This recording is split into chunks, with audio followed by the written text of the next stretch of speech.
Jadi apapun yang akan terjadi ke depan, kita harus tetap semangat, optimis bahwa kita mampu menjadi bangsa yang mandiri dan berdaulat secara ekonomi.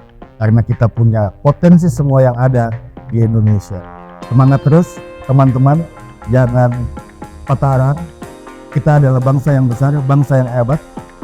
Mari kita bersama-sama bergandengan tangan menjadi negara yang hebat dalam bidang ekonomi.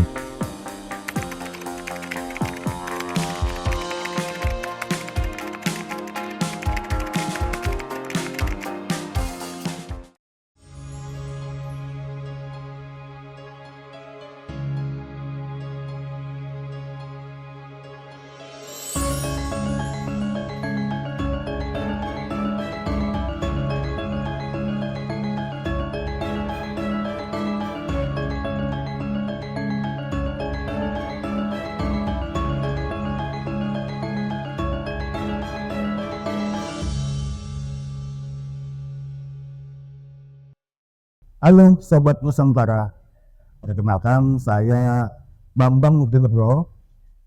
Biasa teman-teman panggil saya Bambi. Saya bergerak di bidang UKM, salah satunya kuliner. Jadi teman-teman di sini mengajak saya untuk bicara tentang ekonomi Indonesia. Ya saya coba ngobrol-ngobrol aja apa yang saya tahu dan apa yang saya pahami sedikit tentang ekonomi Indonesia. Semua tahu bahwa Indonesia adalah negara besar. Semua ada di Indonesia. Bagaimana penjajah Belanda datang ke Indonesia untuk mengambil sumber daya alam di Indonesia, bumi dan energi.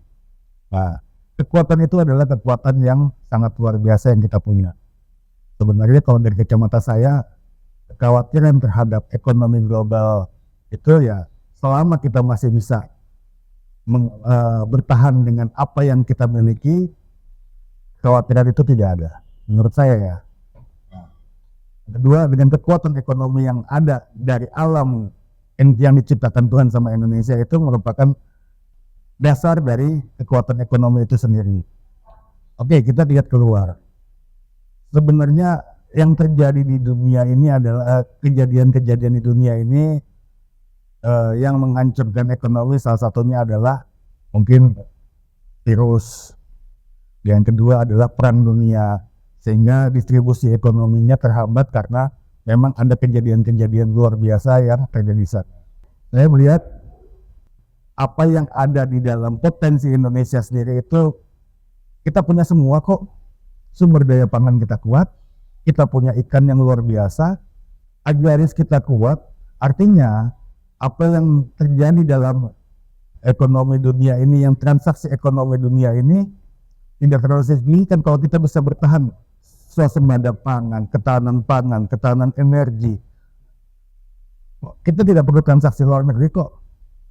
Menurut saya ya, selama COVID kemarin saya bisa mengambil kesimpulan bahwa apa yang dilakukan swadaya masyarakat, kita bergerak bersama-sama, kita saling mensupport sama-sama. Apa yang kita transaksikan di dalam negeri berjalan dengan baik. Meskipun transaksi luar negerinya tidak berjalan dengan baik, tapi kita semua ada di dalam. Meskipun banyak sumber daya bahan baku yang kita mesti impor.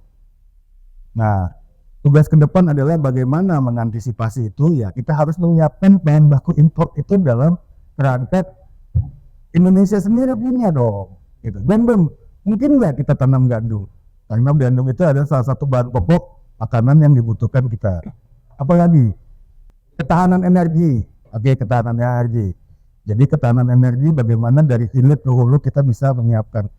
Saya nggak paham ke sana, tapi itu adalah gambaran umum yang bisa saya pahami bahwa sebenarnya negara kita kuat, kita bisa menghadapi semua itu apabila ketahanan energi dan ketahanan pangan yang dibutuhkan oleh masyarakat umum sudah kita perkuat. Nah, kan yang kembali pertanyaannya dolar naik dan lain-lain. Dolar itu ada hubungannya dengan transaksi perdagangan Indonesia. Kalau nggak ada transaksi perdagangan, ada apa pengaruhnya sama dolar? Aku rasa sih enggak ya, karena kita udah menyiapkan semuanya dalam kerangka kita tadi ketahanan pangan dan ketahanan energi.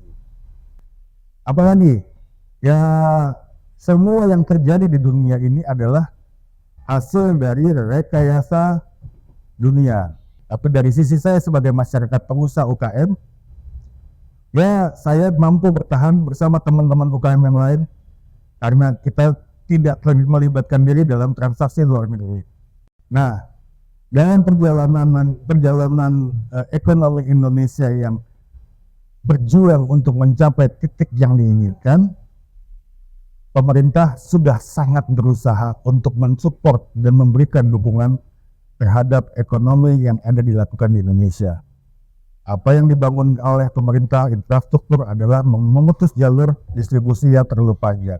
Saya melihat bahwa upaya-upaya yang dilakukan pemerintah dalam yang saya sampaikan sebelumnya dan mudah-mudahan masih bisa ditingkatkan. Ya, dalam hal ini kami pelaku ekonomi masih banyak berharap untuk kebijakan-kebijakan yang konstruktif berikutnya. Tapi dalam hal ini saya rasa kerja ke pemerintah cukup membantu kami sebagai pelaku ekonomi. Jadi apapun yang akan terjadi ke depan, kita harus tetap semangat, optimis bahwa kita mampu menjadi bangsa yang mandiri dan berdaulat secara ekonomi. Karena kita punya potensi semua yang ada di Indonesia. Semangat terus teman-teman, jangan patah arang. Kita adalah bangsa yang besar, bangsa yang hebat. Mari kita bersama-sama bergandengan tangan menjadi negara yang hebat dalam bidang ekonomi. Semua pemerintah, masyarakat, organisasi sebagai bagian dari perjuangan menuju Indonesia hebat 2045. Terima kasih. Merdeka.